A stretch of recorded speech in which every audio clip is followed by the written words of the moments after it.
Zenless Zone Zero is a game that released back in July, and it had already been on my wish list. It was one of two games that had been on my radar for a long time. The other was Project Mugen, but that one seemed like it was going to take a while. And this one was from a company that I was all too familiar with. Granted, I'd fallen off of Genshin and I was just getting back on the Star Rail roller coaster. But something about this game just looked different. Not just that. It looked interesting. Hello everyone and welcome back to the channel. My name is Gruzbee and the Catgirl mascot is Fumi-chan. We're like that cringe mini vacuum you get as a present for your birthday.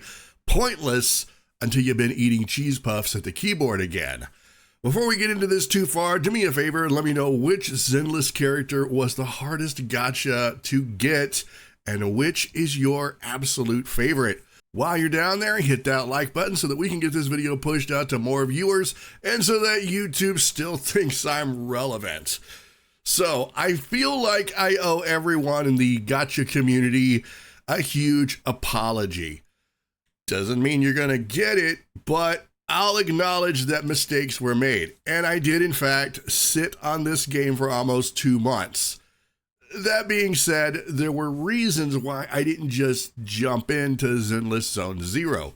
The biggest reasons had to do with my issues with Genshin.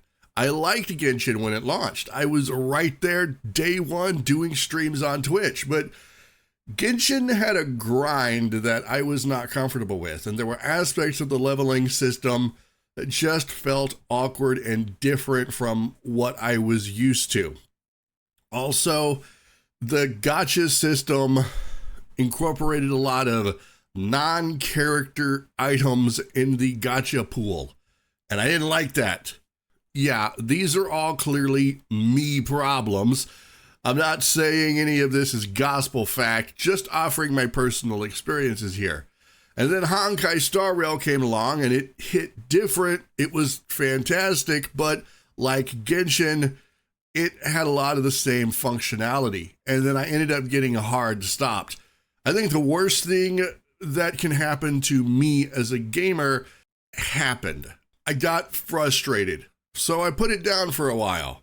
And now we have Zenless Zone Zero, a game from the same makers as the previous games that had me frustrated.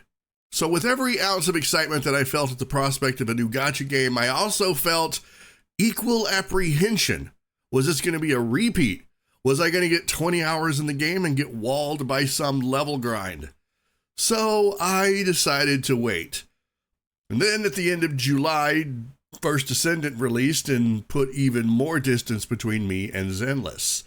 So after that gacha video that I did, you know, the one where I talked about what gacha games I play every day, I commented that Zenless Zone Zero was on the horizon, but that I just didn't have an opening for it. I was full up on games and I couldn't take on another one.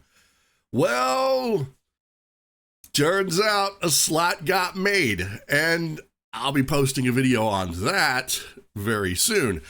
I want to say for the record that Zenless Zone Zero is not Genshin or Star Rail. There are definite aspects that are the same in the menus, under the hood, certain mechanics. You can see the familiarity, but as far as Zenless Zone Zero, well, it hooked me in the first few minutes, and I knew it was something very special. The gameplay, fighting, level progression, story progression, characters, lore, cinematics, dialogue, voice acting. Jane Doe? Do you really need me to go on? If you're a fan of Zenless, you're going to be nodding your head at this point. Or shaking it, because I was the doofus that waited. Yeah.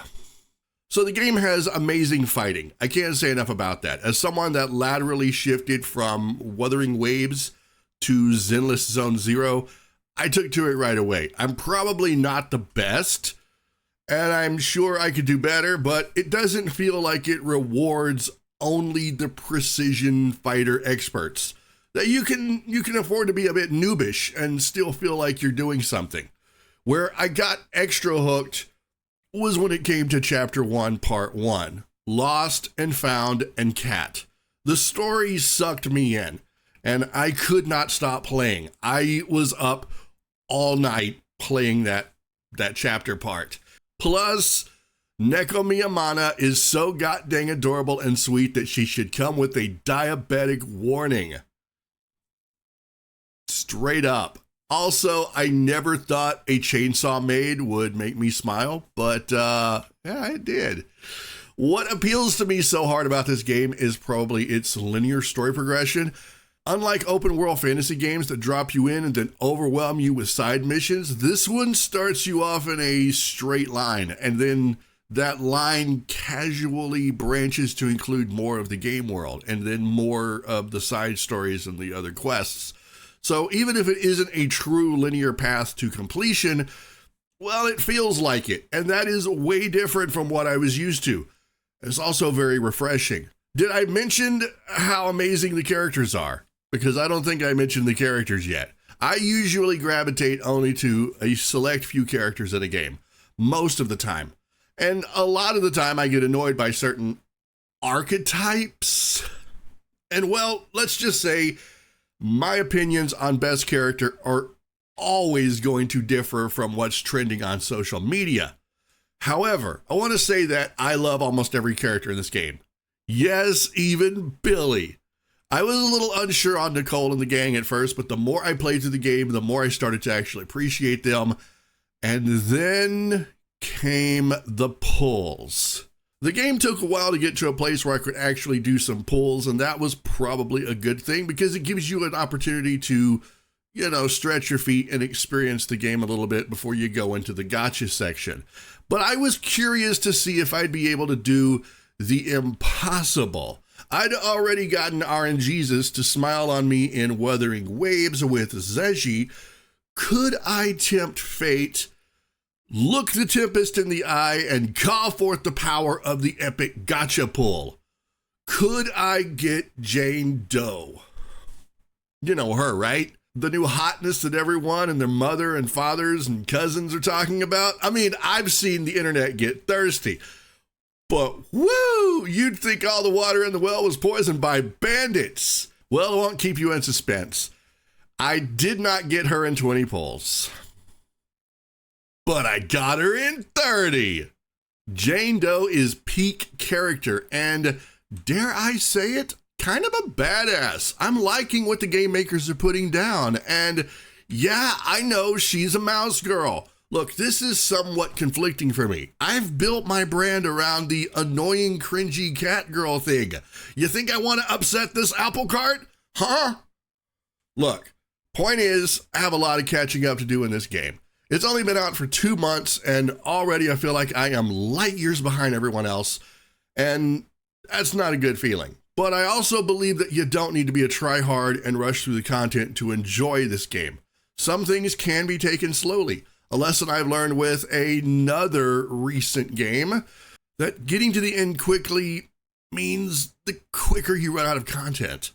This is definitely a game I want to savor. Like Wuthering Waves, the push to get through missions and banners is going to be strong, but hey, I'm a filthy casual at heart and only try hard when I absolutely have to. I can't say that Zenless Zone Zero will be the game that will break the Hoyoverse stalemate for me, or that I won't screw something up and get walled out of my progress. But for now, the game is a huge breath of fresh air, and I'm loving every minute of it. Everything is so fun about this game, from the look and design of the world, the art style, and the top-tier animation. In fact, if you want to see a great breakdown and analysis of the animation, then check out Professor Goo's video where he explains why Zenless Zone Zero's cinematics look so good. There's going to be a link to that video in the description. But I want to know what your favorite part of the game is and which character is your favorite. Head to the comments down below and let's get some conversation going. Guys, that's it for this video. I hope that you enjoyed it. If you did, then hit that like button. And of course, if you are new here and you want to see more videos on game news and update discussions, then be sure to subscribe to the channel. Links to my socials are in the description down below. Have an amazing day, everyone. Keep being awesome. And I will see you all in the next video.